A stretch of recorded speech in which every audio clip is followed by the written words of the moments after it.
안녕하십니까. 하나님의 경제 이야기 32번째 시간입니다. 오늘은 오르고 싶은 시장이라는 제목으로 여러분과 대화를 나눠보겠습니다. 먼저 코로나 이야기입니다. 3주 전 주말에는 확진자가 6만 8천 명 정도 발생했습니다. 2주 전에는 8만 2천 명, 그리고 지난주 주말에는 11만 명까지 확진자 숫자가 늘었습니다. 지금 점점 더 늘고 있습니다. 3일 기준으로 거의 12만 명 확진자가 발생했었습니다. 이에 주요 기업들은 사내 방역에 심혈을 기울이고 있고요. 상황이 더 악화되면 재택근무 해야 되지 않는가 하는 이야기까지 나오고 있습니다. 부동산 이야기입니다. 금리가 자꾸 높아지면서 고가의 아파트 거래는 뚝 끊겼다고 합니다. 서울 아파트 6억 이상 거래가 전체 비중의 40%에 육박하고 있습니다. 수도권 아파트값 3년 3개월 만에 8월 첫 주 기준으로 제일 많이 떨어졌다고 합니다. 우크라이나 전쟁 이야기입니다. 현지 시간으로 1일 미국 뉴욕에서 개막한 핵 확산 금지 조약 재검토 회의와 관련해서 푸틴은 크렘린궁 성명을 통해서 핵전쟁 나면 누구도 승자 없다. 핵전쟁은 절대로 시작돼서는 안 된다고 하는 메시지를 발표했습니다. 우크라이나에서 흑해양로로 처음으로 곡물이 수출되었습니다. 국제 식량 가격 지금 많이 떨어지고 있는데 이 수출 재개로 식량 위기가 더 많이 해결되었으면 좋겠습니다. 미국에서는 증시가 바닥을 친 것 아닌가 하는 예상과 주장이 점점 많아지고 있습니다. 미국 증시가 바닥을 쳤다면 우리에게도 좋은 소식이죠. 미국 3분기 성장이 1.7%로 지금 예상되고 있습니다. 지난 2분기 연속 마이너스를 기록했습니다. 3분기에 1.7% 성장하면 그래도 좋은 것인데 그럼에도 불구하고 앞으로 경제 전망은 그렇게 좋지 않습니다. 미국산 국제 유가가 지난주에 드디어 90달러 아래로 떨어졌습니다. 이렇게 서부 텍사스 원유 가격이 90달러 밑으로 하락하기는 우크라이나 전쟁이 일어난 후 처음입니다. 유가가 떨어지는 건 좋은 거죠. 미국 시간으로 3일 나스닥이 2.59% 급등했습니다. 이날 미국 증시가 굉장히 많이 올랐는데 기업 실적이 좋았다는 소식과 서비스 PMI 등 거시 지표가 크게 개선되었고 펠로시 미 하원 의장의 대만 방문이 무사히 마쳤다는 소식에 미 증시가 크게 랠리로 화답했습니다. 좀 전에 설명했듯이 미국 공급관리자협회 ISM 서비스 PMI 구매 관리자 지수입니다. 이것이 3개월 만에 최고치로 발표되었습니다. 미국 경기가 서비스 쪽에서 좋아진다는 뜻입니다. 지난주 토요일 미국 노동부는 7월 비농업 부분 일자리 숫자를 발표했는데 52만 8천 개가 증가했다고 했습니다. 이 수치는 굉장히 좋은 수치입니다. 그리고 실업률도 팬데믹 이전 최저치인 3.5%로 하락했습니다. 이렇게 실업률이 낮으니까 경기가 좋다는 뜻이고, 그러면 인플레를 잡기 위해서 앞으로 금리를 더 올려도 되는 것 아닌가 하는 주장에 힘이 실리고 있습니다. 그래서 FOMC 다음 회의가 9월에 있는데 0.75% 올리는 것 아닌가 하는 예상이 솔솔 힘을 받고 있습니다. 미국 증시가 급등한 3일 S&P 500 차트입니다. 이날 1.56% 올랐습니다. 나스닥 아까 말씀드린 것처럼 2.59% 상승했습니다. 중국 7월 차이신 제조업 PMI 50.4로 전월보다 1.3포인트 떨어졌습니다. 이 지표는 중국의 최강 경기를 반영하기 때문에 경기 회복세가 지연될 것이라는 의미를 내포하고 있습니다. 우리나라 주식 요즘 조금 올랐죠. 많은 사람들이 삼성전자에 투자했는데 주가가 조금 오르면서 특별히 개인 투자가들이 삼성전자를 팔고 주식시장을 떠나고 있다고 합니다. 회색이 6월이고 빨간색이 7월입니다. 개인은 6월에 3.6조어치 삼성전자를 샀는데 7월에는 약 1,000억 원어치 팔았습니다. 외국인들은 이와 반대로 6월에는 3.5조어치 삼성전자를 팔았는데 7월 들면서 약 5천억 원어치 삼성전자를 샀습니다.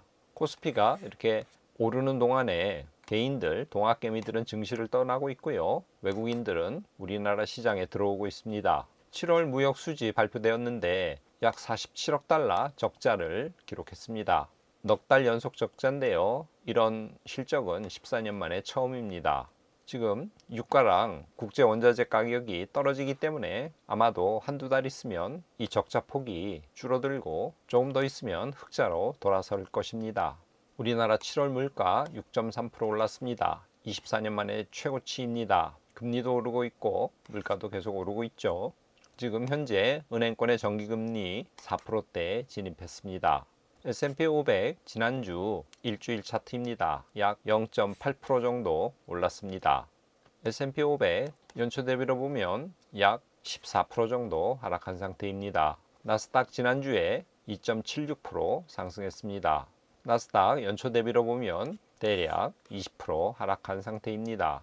유로스톡스 50 지난주에 0.5% 정도 상승했습니다. 유로스톡스 50 연초 대비로 보면 약 14% 정도 하락한 상태입니다. 상해 종합주가지수 지난주에 0.6% 하락했습니다. 연초 대비로 보면 약 11% 정도 떨어진 상태입니다. 우리나라 코스피 차트 지난주에 1.9% 올랐습니다.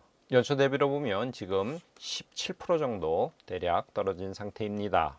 비트코인 차트 지난주에 0.5% 하락했습니다. 조금 하락했지만 급락, 급등을 반복했습니다. 변화의 폭이 되게 심했죠. 연초 대비로 보면 비트코인 현재 51% 떨어진 상태입니다. 미국 10년물 국채금리 6개월 차트입니다. 약 2.5%까지 내려왔다가 지금 조금 올라온 상태죠. 2.8%까지 올라왔습니다. 미국 2년물 채권금리 2.8%까지 내려왔다가 지금 다시 올라와서 3.2% 정도 수준에 머물러 있습니다. 금 1년 차트입니다. 온스당 약 1,700불까지 내려왔다가 지금 다시 많이 올라왔죠. 1,770불 정도 수준을 유지하고 있습니다. 텍사스 원유 선물 5년 차트입니다. 배럴당 110불 정도를 찍고 지금 많이 내려왔죠. 그래서 이번 주에는 드디어 90불 아래로 내려왔습니다. 지금 88불 50센트 정도입니다. 미국 달러 인덱스 6개월 차트입니다. 108로 고점을 찍었다가 지금 105까지 내려왔다가 실업률이 계속 낮아지면서 연준이 앞으로 금리를 더 올릴 것 아닌가 싶어서 최근에 다시 조금 더 오르고 있죠. 하나님의 경제 이야기 이번 주에는 오르고 싶은 시장이라는 제목을 정해봤습니다. 3일 ISM 서비서 PMI 지수가 발표되었는데 굉장히 좋았죠. 같은 3일 모더나, 페이팔, 소파이 등 여러 기업의 실적이 굉장히 좋았습니다. 월스트리트 저널은 지금 발표되는 실적과 관련해서 소형주 실적이 현재 애널리스트의 추정보다 71%의 기업이 이익을 초과 달성한 상태라고 그렇게 분석을 했습니다. 생각보다 실적이 좋다는 거죠. 3일 세인트루이스 연준 총재인 제임스 블러드가 연준은 인플레이션이 둔화될 때까지 금리를 계속 인상할 것이라고 인터뷰를 했습니다. 연내 1.5%가량 올릴 것 같다고 예상을 했습니다. 지금 실업률이 6월 기준으로 3.6%, 며칠 전에 발표된 7월 기준으로 3.5%입니다. 이 수준에서 침체는 말도 안 된다고 그렇게 못을 박았습니다. 연준은 앞으로 계속 금리를 인상할 것이라는 자기 의견을 내놨습니다. 4일 미국 무역 수지 적자 폭이 전달 대비 6.2% 하락한 것으로 발표되었습니다. 굉장히 긍정적인 소식이죠. 5일날 7월 미국 실업률이 발표되었는데 3.5%였습니다. 이 3.5% 수치는 1969년 후 53년 만에 최저치입니다. 지금 실업률이 굉장히 낮고 그래서 미국 경기가 견조하다는 뜻입니다. 지난 한 주 기업의 실적과 여러 지표들이 굉장히 좋았습니다. 그리고 원자재 가격이 피크를 찍고 많이 내려온 상태입니다. 실업률도 굉장히 낮죠. 그렇기 때문에 앞으로 계속 금리가 인상될 것이라고 하는 예상이 힘을 얻고 있습니다. 그리고 미국 경기가 침체에 빠질 것이라는 경고도 계속 있죠. 그럼에도 불구하고 시장은 오르고 싶어 해서 몇 주 사이 많이 올랐습니다. 지난주에도 올랐죠. 그래서 저점 대비 S&P 500은 현재 13% 상승한 상태입니다. 나스닥은 더 많이 올라서 저점 대비 19% 상승한 상태입니다.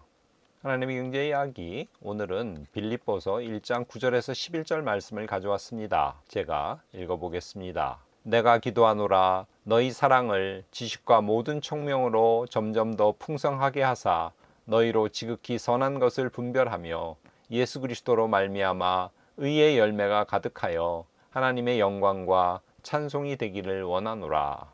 바울의 서신을 읽어보면 바울은 글을 참 잘 쓰시는구나 라는 생각이 듭니다.